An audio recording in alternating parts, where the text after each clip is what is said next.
Classical News Network, your source for what's happening in the Forum. As all Roman citizens know, elections are approaching, and as a Roman citizen, as long as you are an adult male who fulfills property requirements, you have the right to vote. But don't know the difference between a consul and a council?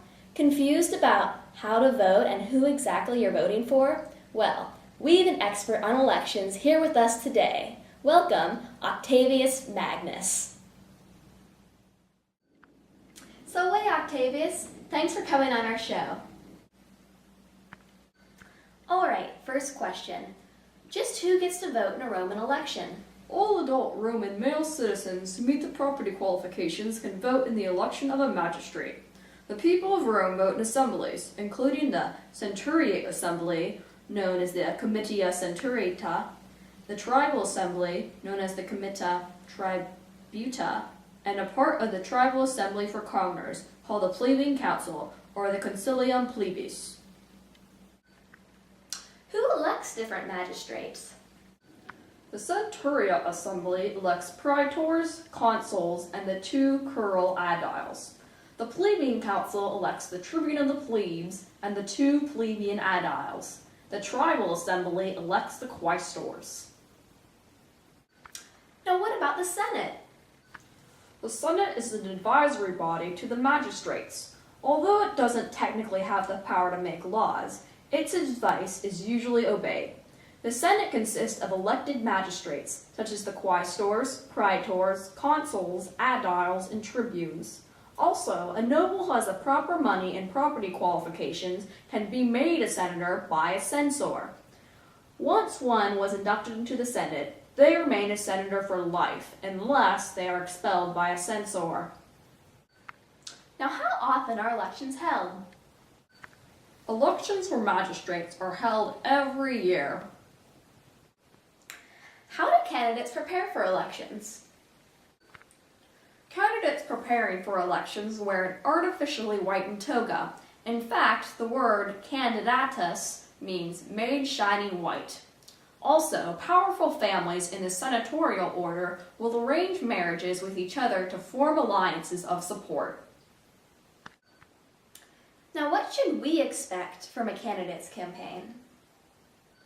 During a campaign, we can expect a candidate to make speeches on the rostra, the speaking platform in the Roman Forum. The clients of a candidate will also campaign with him and support him by voting for and with him. Unfortunately, there is also sometimes bribery for votes. Candidates sometimes use intimidation by inciting riots or hiring thugs as well. How and where do people vote? Roman assemblies vote in groups. The Tribal Assembly votes in tribes, and the Centuriate Assembly votes in centuries. Voting takes place in the Civitas Julia, a building in the Campus Martius section of Rome. The procedure is that each voter walks single file across a raised gangway. An attendee hands him a piece of wood with wax on it, and the voter writes the name of his candidate. He then drops the piece into a tall urn. What kind of people run for office? The senatorial order, the elite of families who've had a member hold a curule office, mostly dominates politics. You see, the families of powerful magistrates only want their children to marry into the best families, that is, the families of other powerful magistrates. An elected magistrate who is not from the senatorial order is called a numan, or a novus homo. The two main political parties in Rome are the Populares and the Optimates. The Populares had power in the assembly of the tribes, including the Plebeian Council, and appealed to the common people. The Optimates had power in the Senate and appealed to wealthy and noble families. Very interesting. Thank you again for coming on our show and explaining to us just how ancient Roman politics work. Well, thank you. Or, should I say, tibi gratias do.